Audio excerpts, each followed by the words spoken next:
Etetam sakala pumsa Krishnastu Bhagavan Swayam Indrariyakulam Loke Mradayanti Yuge Yuge Ete chan sakala pumsa Krishnastu Bhagavan Swayam Indrariyakulam Lokam Mradayanti Yuge Yuge. Please go ahead. Ete chan sakala pumsa Krishnastu Bhagavan Swayam Indrariyakulam Lokam Mradayanti Yuge Yuge. Planetary portions. Kala portions of the planetary portion. Pumsa of the Supreme. Krishna, Lord Krishna. Tu Bhagavan, the personality of God.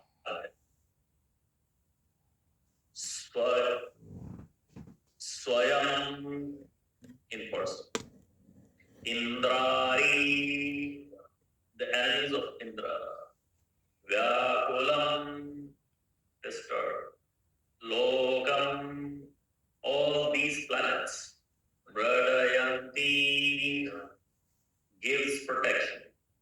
Yuge, yuge, in different ages. Translation. All of the above mentioned incarnations are either planetary portions or portions of the planetary portions of the Lord. But Lord Shri Krishna is the original personality of Godhead. All of them appear on planets whenever there is a disturbance created by the atheist. The Lord incarnates to protect the theists. Please repeat. All of the above mentioned incarnations are either planetary portions or portions of the planetary portions of the Lord. But Lord Shri Krishna is the original personality of Godhead. All of them appear on planets whenever there is a disturbance created by the atheist. The Lord incarnates to protect the theists. Purport by His divine grace, Sri Bhaktivedanta Swami Srila Prabhupada. Srila Prabhupada ki. In this particular stanza, Lord Shri Krishna, the Supreme Personality of God, is distinguished from other incarnations. He is counted among the avatars, incarnations, because out of His causeless mercy, the Lord transcends descends from His transcendental abode. Avatara means one who descends. All the incarnations of the Lord, including Lord Himself, descend to different planets of the material world, as also in different species of life to fulfill particular missions. Sometimes He comes Himself, and sometimes His different planetary portions or parts of the planetary portions, or His differentiated portions, directly or indirectly descend to this material world to execute certain specific functions. Originally, the Lord is full of opulences, all promise, all fame, all beauty, all knowledge, and all renunciation. When they are partly manifested through the planetary portions or part of the planetary portions, it should be noted that certain manifestations of his different powers are required for those particular functions. When in the room small electric bulbs are displayed, it does not mean the electric powerhouse is limited by the small bulb. The same powerhouse can supply power to operate large-scale industrial dynamos with greater volts. Similarly, the incarnations of the Lord display unlimited powers because so much power is needed at the particular time. In the next paragraph, Srila Prabhupada gives examples of all these. For example, Lord Parshuram and Lord Nrsimha displayed unusual opulence by killing the disobedient Kshatriyas 21 times and killing the greatly powerful age Hiranyakashipu. Hiranyakashipu was so powerful that even the demigods in the other planets would tremble simply by the unfavorable raising of his idol. The demigods in the higher levels of material existence many times excel the most well-to-do human beings in duration of life, beauty, wealth, paraphernalia, and all other respects.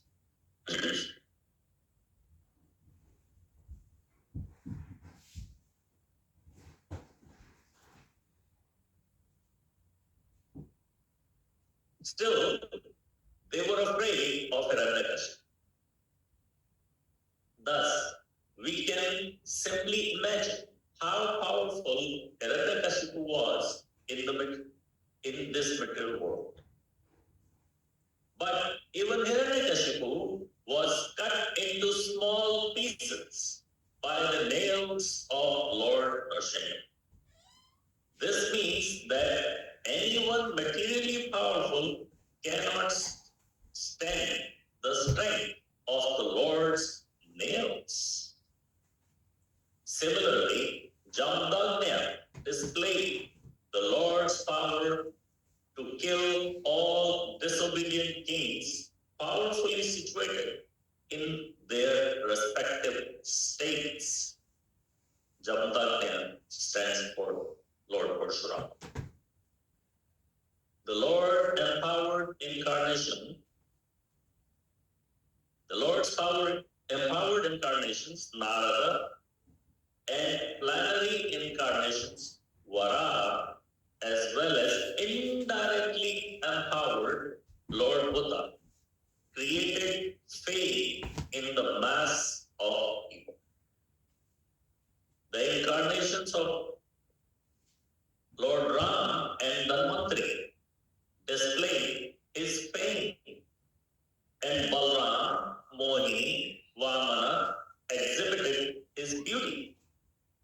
Dattatreya, Matsya, Kumara, and Kapila exhibited his transcendental knowledge. Narayana and Rishi exhibited his renunciation. So all the different indirectly or directly empowered incarnations of the Lord manifested different features, but Lord Krishna, the primeval Lord, exhibited the complete features of Godhead. And thus, it is confirmed that he is the source of all other incarnations. And the most extraordinary feature exhibited by Lord Krishna was his internal energetic manifestation of his pastimes with the cowherd girls. His pastimes with the gopis are all displays of transcendental existence, bliss, and knowledge. Although these are manifested apparently as sex love, as the specific attraction of his pastimes with the gopis should never be misunderstood. The Bhagavatam relates that transcendental pastimes in the 10th canto, and in order to reach the position to understand the transcendental nature of Lord Krishna's pastimes with the gopis, in the Bhagavatam promotes the student gradually in 9 other cantos.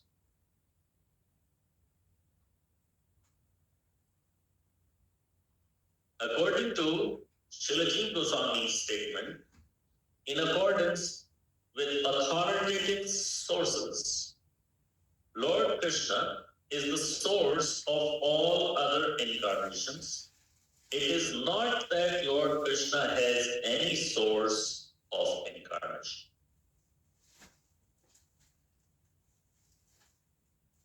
All the symptoms of the Supreme Truth in full are present in person of Lord Sri Krishna.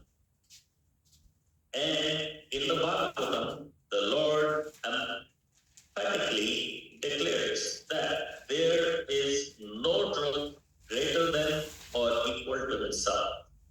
In this stanza, the word Swayam particularly mentioned to confirm that Lord Krishna has no other source than himself.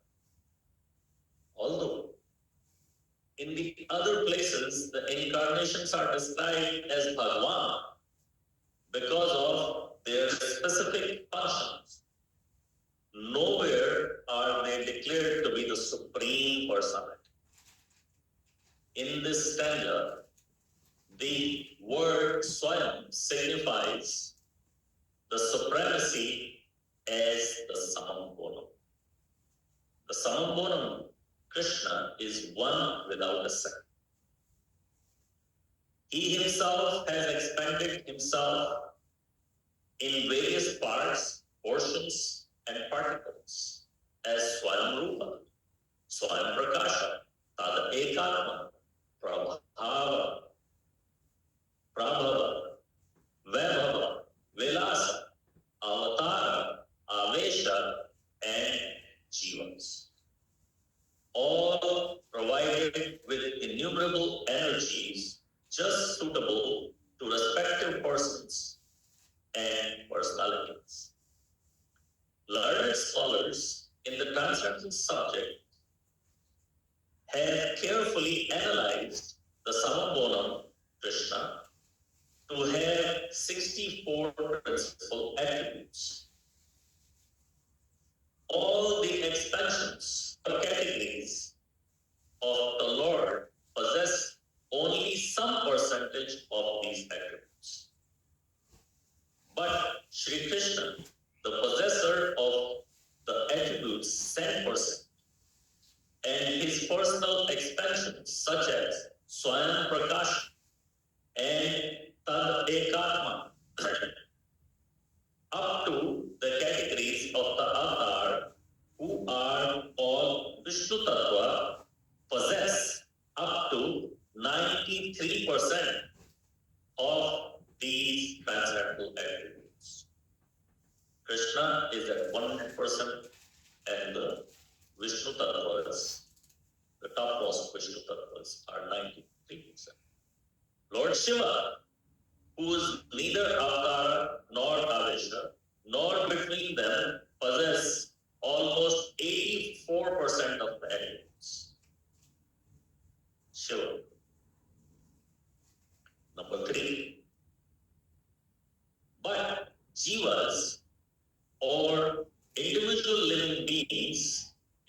statuses of life possess up to the limit of 78% of the attributes. In the conditioned state of material existence, the living being possesses these attributes in a minute quantity, weighing in terms of the pious life and living being. The most perfect of the living beings is Brahma, the supreme administrator of one universe. He possesses 78% of the attributes in full. 78%. All these demigods, all other demigods, have the same attribute in less quantity, whereas human beings possess the attribute in a very minute quantity. The standard of perfection for a human being is to develop the attributes up to 78% in full. The living being can never possess attributes like Shiva, Vishnu, or Krishna. The living being can become godly by developing 78% transcendental attributes in fullness, but he can never become like Lord Shiva, Vishnu, or Krishna. He can become a Brahma in due course.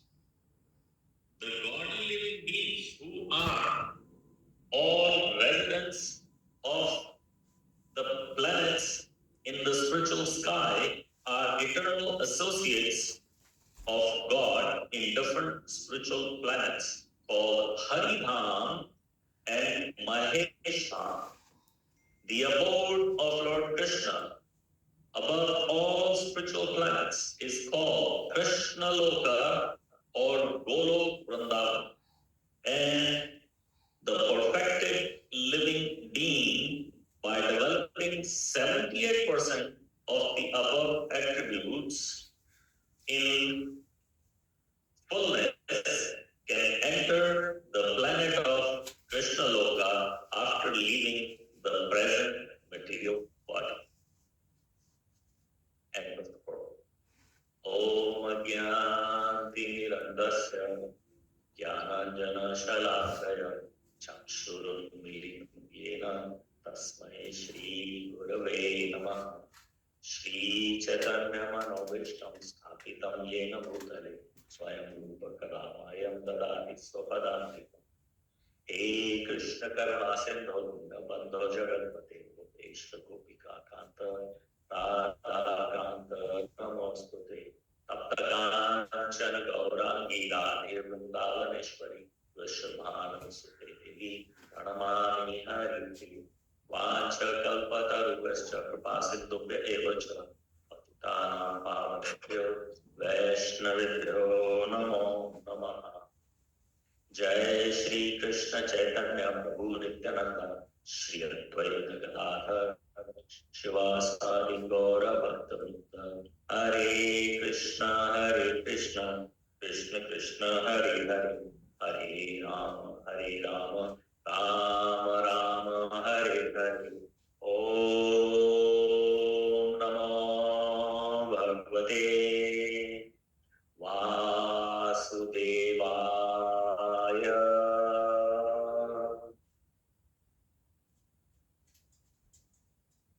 Om Namo Bhagavate Vasudevaya.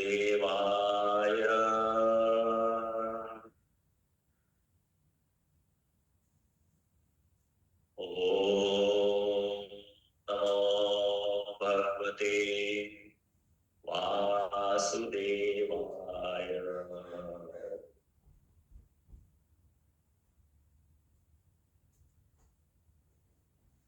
So this verse for us is,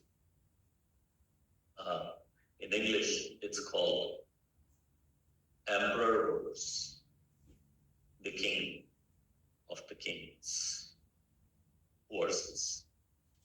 And in Sanskrit, it's called Paribhasha Sutra, Paribhasha Sutra, literal meaning of the Paribhasha Sutra is to define the basis.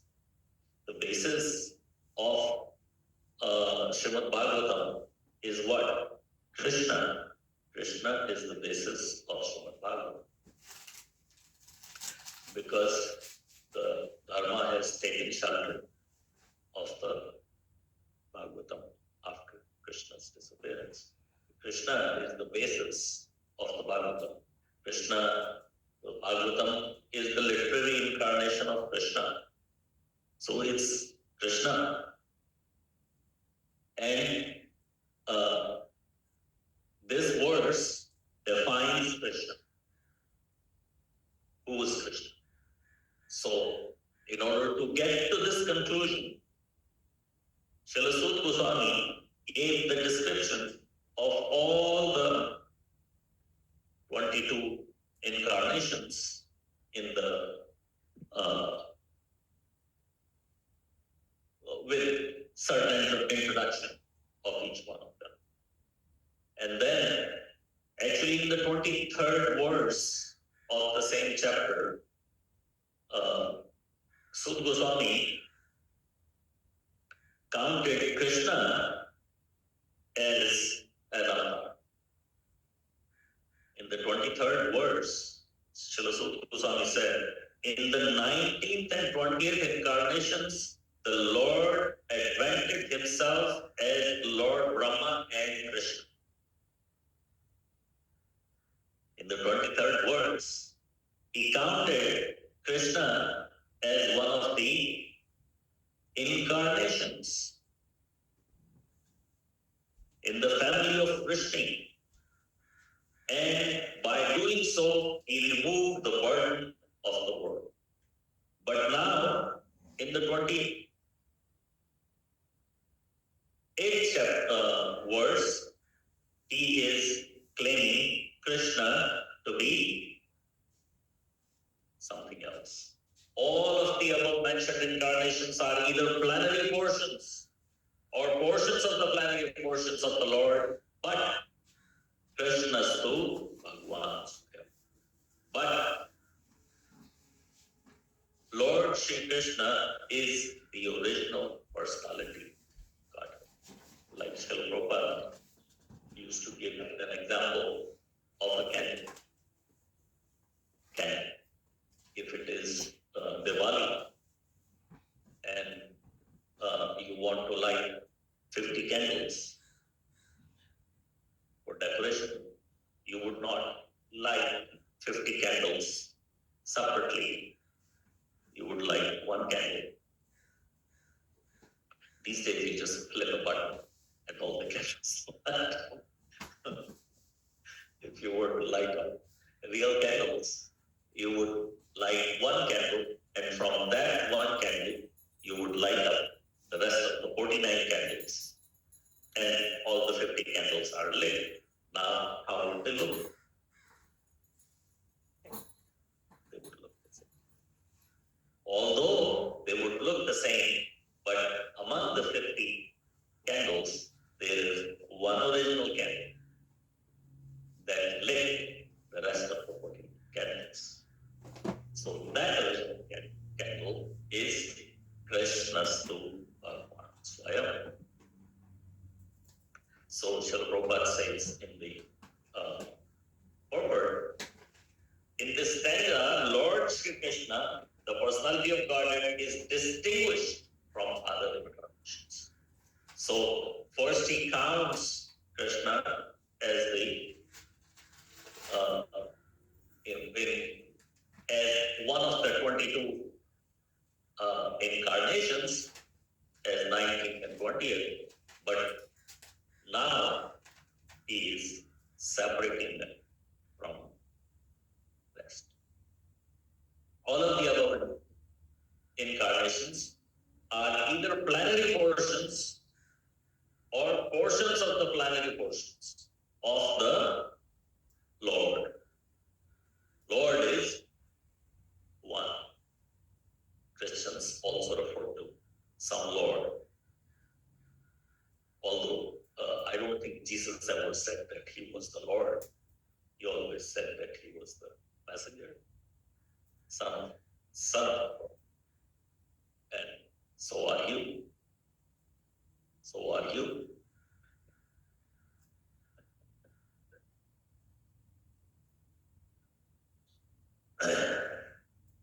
But that, what I'm referring to, that Lord, where the incarnations are coming from, plenary or incarnations, plenary portions or portions of the plenary portions. In the Sanskrit, the term is used ansha. Ansha is the plenary portion. Ansha is, in English, it's translated as plenary portion. And then the portion of the plenary portion is called kala. Kala. So ansha and kala. And further, Srila Prabhupada gives more, but for now, there is ansha and kala. So out of these 42 incarnations, there are so many anshas and there are so many kalas. Like there is the 10 incarnations, Dashavatara. So the Dashavatara are mostly all anshas. But many of these avatars that are given here in the Bhagavatam are not counted as the Dashavatars. So most of them end up to be Kala. Like Narad Muni is counted as one of the avatars here. And Kumaras are also counted as incarnations of the Supreme, but in Dashavatar, they are missing. They are not there. In Dashavatar, we don't count when we sing the Dashavatars. The Narad Muni, Kapil Muni, the four Kumaras, all of these names are not there. So most of these names are anshas, portions of the plenary portions.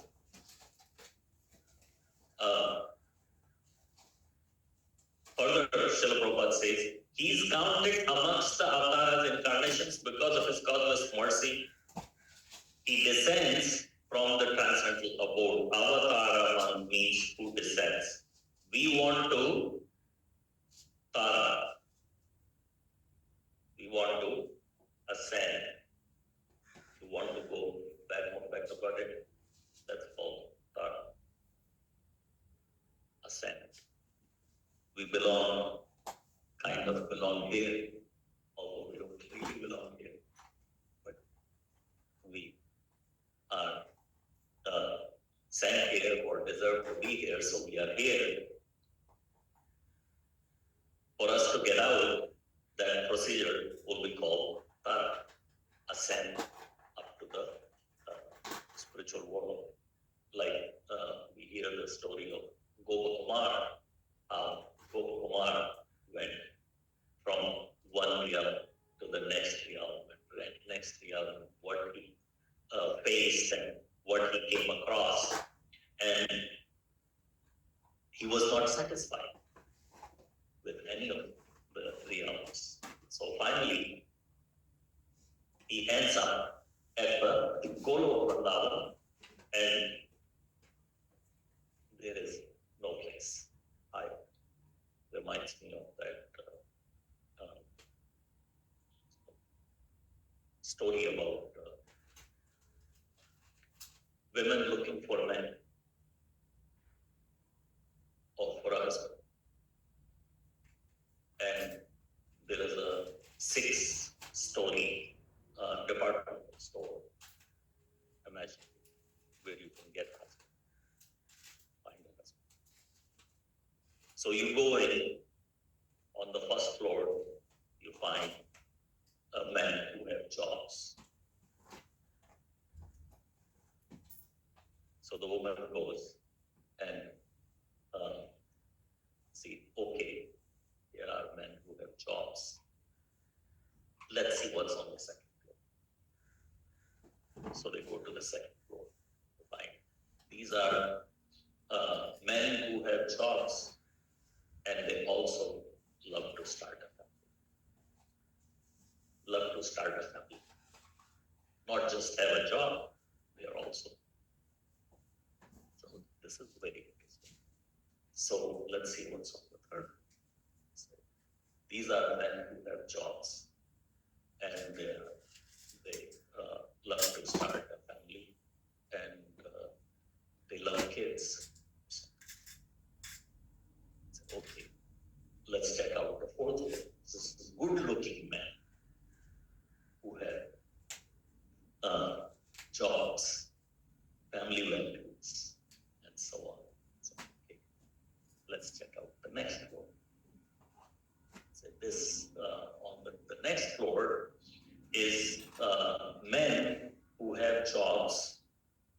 They are good-looking. They love kids, and they really respect them.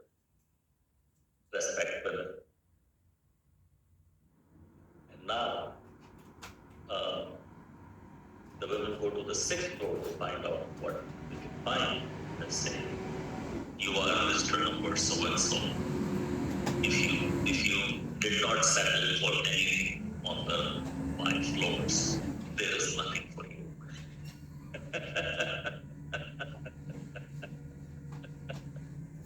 You are too picky and too choosy. You will not find anything. But Gokumar's story is opposite of that. Gokumar kept going to higher and higher realities and finding out, no, I'm not satisfied. I don't want to be here for the rest of my life. So he kept getting promoted to the next realm because of his sadhana and faith, who was giving him power. But before going to Goloka, he had to come right back to the Earth planet, take birth, be with Krishna as a Gopal, got a chance to be with Krishna as a Gopal. And then Krishna took him with him to the Goloka. So, here we are in the Avtara situation. We want to ascend Krishna or any other incarnations. They are already up there. They descend. All incarnations of the Lord, including Lord himself, descend to the different planet of the material world as also in different species of life. So as we see the Dashavatara, the first of the Dashavatara is what? Matsya. So he incarnates as a fish. Next is Kurma. He incarnates as a tortoise. And next is Varaha. He incarnates as a wild pig. So he's taking incarnations. He comes as Lord Nrsimha, is like a half man, half lion. In different species of life, Krishna descends as planetary portions. Originally, Lord is full of opulence. So the next point Srila Prabhupada is making in this purport is Krishna is full of all opulence, but in different planetary portions, he displays one or two or three of these opulences. Whereas when he comes as Krishna, he displays all. So he's giving examples that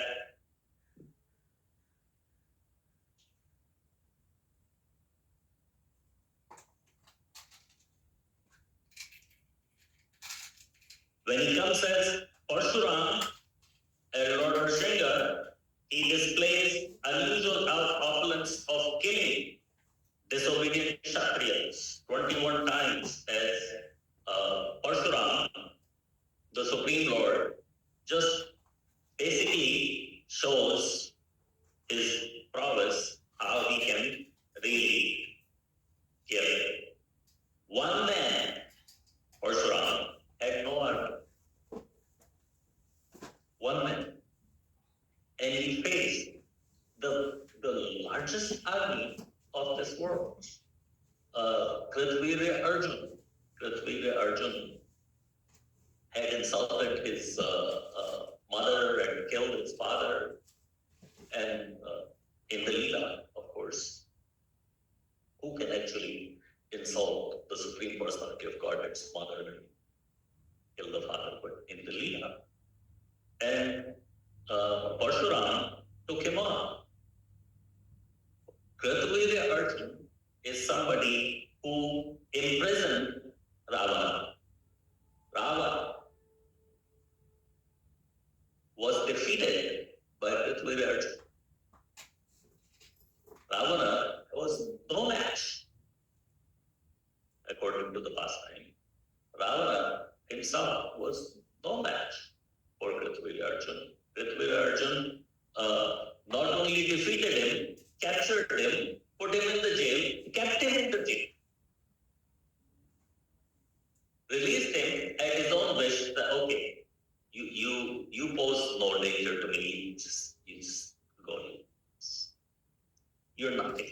It's just go. And now, Parshuram, one man alone, taking on Kritvira Arjun, had 4 sons who attacked him from 4 different directions. And Parshuram, one man standing. Of course, he is the Supreme Personality of Godhead, empowered. But that's what he displayed.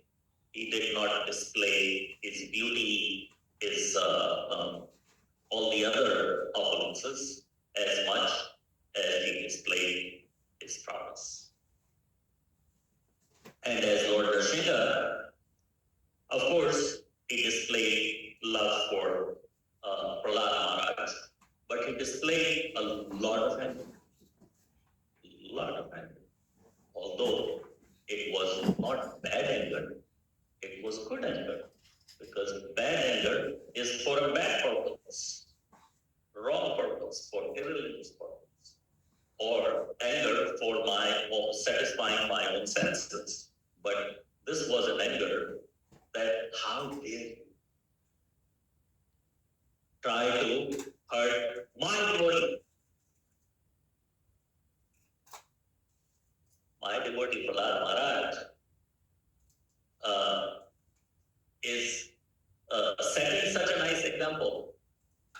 At the age of 5, he is chanting, preaching, bringing other people into Krishna consciousness, and you trying to hurt him. So Lord Nrsimhadev showed a lot of anger. Even after killing Hiranyakashipu, he was still angry. So angry. Still so angry. And the demigods, they didn't want to face him. They didn't want to go in front of Lord Krishna. So they got Devi Lakshmi. I say, you go and try to calm him down. Devi Lakshmi said, no, I'm not going.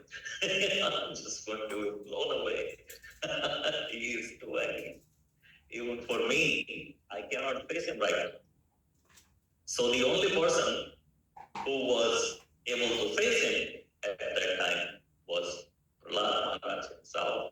He took a little garland and approached Lord Nrsimhadev, and that helped Lord Nrsimhadev calm down.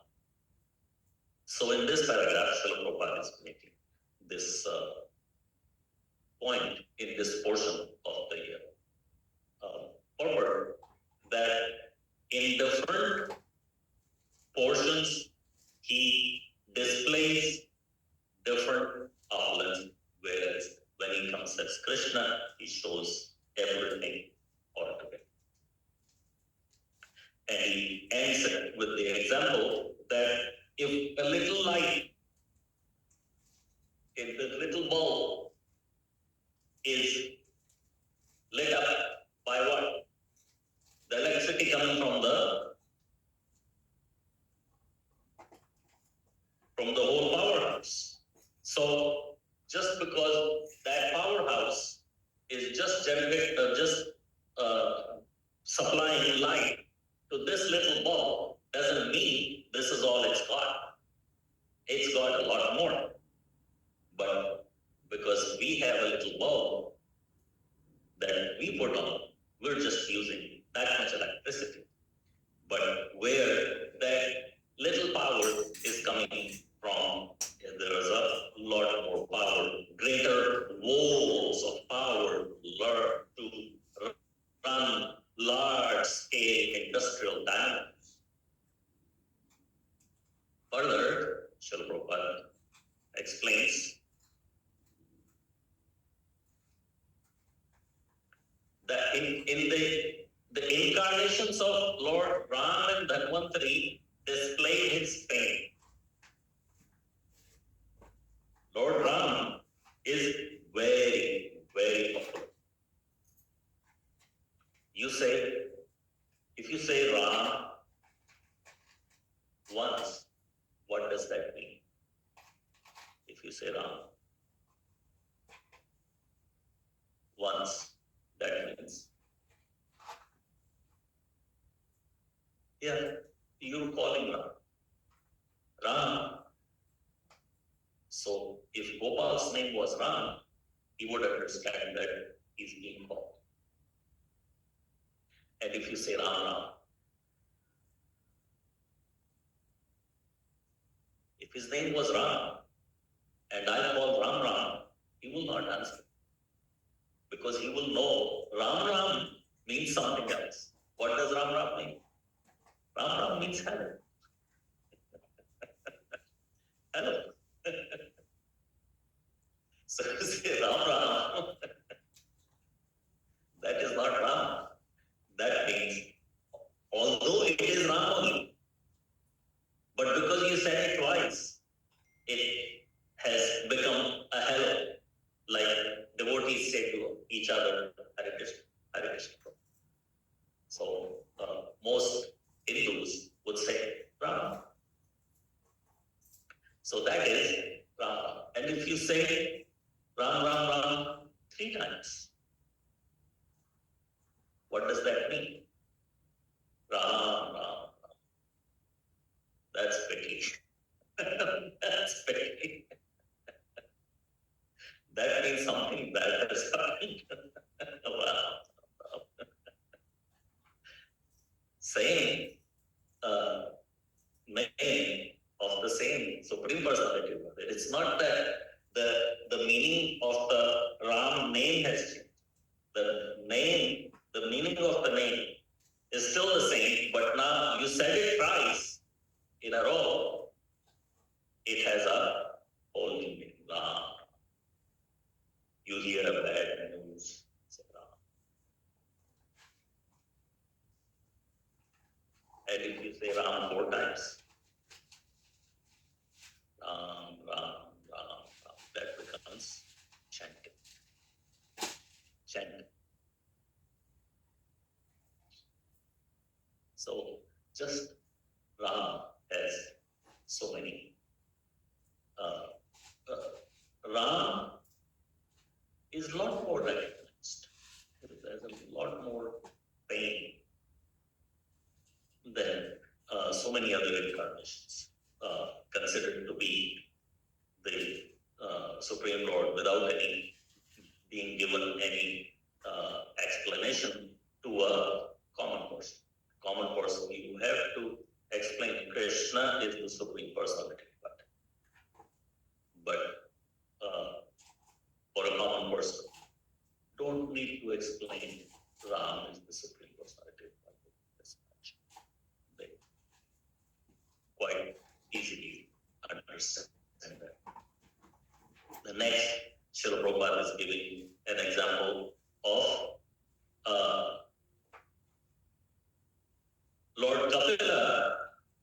In the form of Lord Kapila, Krishna exhibited his transcendental knowledge. How knowledgeable is the Supreme Personality of Godhead? He, in the form of Kapila, he just exhibits that aspect. In the form of Narnarayan Rishi, he displays the renunciation. How renounced the Supreme Personality of Godhead can be, he displays that in the form of Narnarayan Rishi. But Lord Krishna, the primeval Lord, exhibited the complete features of Godhead, and thus it is confirmed that he is the source of all other incarnations. That's the point Srila Prabhupada is trying to make. And then he says, his pastimes with the gopis are display of his transcendental existence, bliss, and knowledge through the sense. Through these are manifested apparently as sex love, but specific attraction of his pastimes with the gopis should never be misunderstood. In this regard, there is a Leela in Rajasthan. It is between Durvasa Rishi and Krishna, and of course the gopis are involved. So Durvasa Rishi main headquarters, his home is actually in Braj. In Braj, in the Braj Mandal is his actual residence. And that residence is towards Mangar. Mansarovar. That's an area of Vrindavan or Rajasthan, the other side of it. And the gopis are residing on this side of it.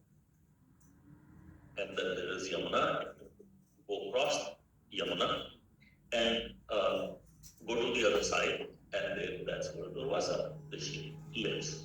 So there is this Leela about, so there comes the time of the year when Yamuna has very little water. So everybody can just walk across. A little bit difficulty, but you just easily can walk across. So at that time, this is a special time, I think it's Sawan. Sawan is what is going on just before the monsoon. So at that time, the Durvasa Rishi is offered Chappan 56 food items to be offered to Durvasa. So the gopis, the mothers at their home, make all these preparations and get the Chappan plate ready and give to the gopis and go and offer it to Durvasa. So Krishna is waiting at the Yamuna, and he somehow makes Yamuna water rise several feet. So the Yamuna that was looking like there is nothing, everybody is going across and there is no issue. These gopis arrive with their plates and Yamuna is having so much water, waves, and all this, and they are all afraid. We told our mother that there is no water in the Yamuna, and they prepared all this food for Durvasa, and now we're supposed to take it, and now there is so much water. So Krishna is standing right there. He appears and he says, you can ask Yamuna to go down. So, how would we do that? Because the women in their minds were thinking that Durvasa, the reason we are taking all this food to Durvasa is he is probably attached to the food. Maybe he has a tongue that, he's having trouble controlling or whatever. And he really delights our food, really likes it. So Krishna said, okay, why don't you pray to Mother Yamuna that if Durvasa is not really attached to all the food, he just takes it because we offer it to him. If that is the truth, please go down.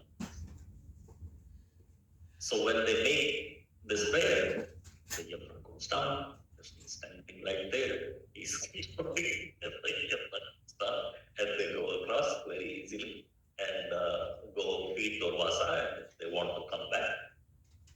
And they're thinking of Krishna, but they're thinking of Krishna not in this way that we would like them to think. That they're thinking of Krishna, that he has eyes on us, he has eyes on all the women, and so on and so forth. So Krishna raises the water again. And now they go back to Durvasa. We need to go home, and there's so much water in the hill. And Durvasa says, okay, then you pray to Yamuna. Tell Yamuna, if Krishna is a perfect brahmachari, then you please go down. This is not going to work. Krishna is nowhere close to being a perfect brahmachari. This prayer is a waste of time. Durvasa said, you have any other ideas? I'm telling you, go and do it. So, not having any other choice and having to go home and tell their mothers that we did not listen to Durvasa, you don't want to do that. So, with a simple heart, they made that prayer, thinking that it will not work, but they made the prayer with full faith that if Krishna is a perfect brahmachari, Yamuna, please go down. Yamuna goes down. So Krishna made a point that he is not after the girls. The girls are the Jivatmas who want to fall in love with the Supreme. It is not that kind of physical love. That is why Srila Prabhupada says that love is transcendental existence, bliss, and knowledge.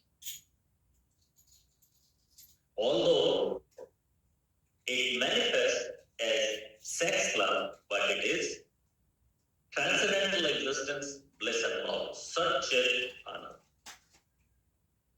So, Srila Prabhupada said that gopis' love should never be misunderstood. Transcendental pastime in the 10th canto, and in order to reach the 10th canto, one must understand the transcendental nature of the Supreme Lord's pastime gradually in the 9 other cantos. Slowly, you learn and understand who Krishna is in the 9th canto, then you reach Krishna book, the 10th canto, and learn about Krishna's pastimes.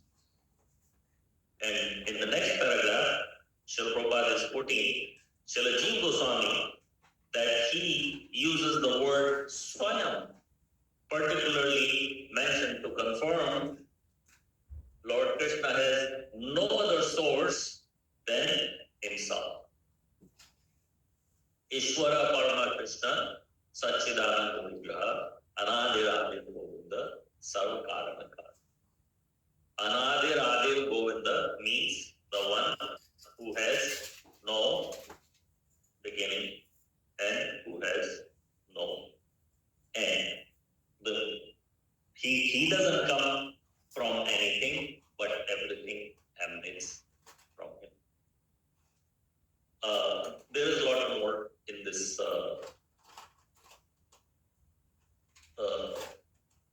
purport that we can discuss, but we don't have the time. We would like to invite any questions or comments. Is the Zoom line on too?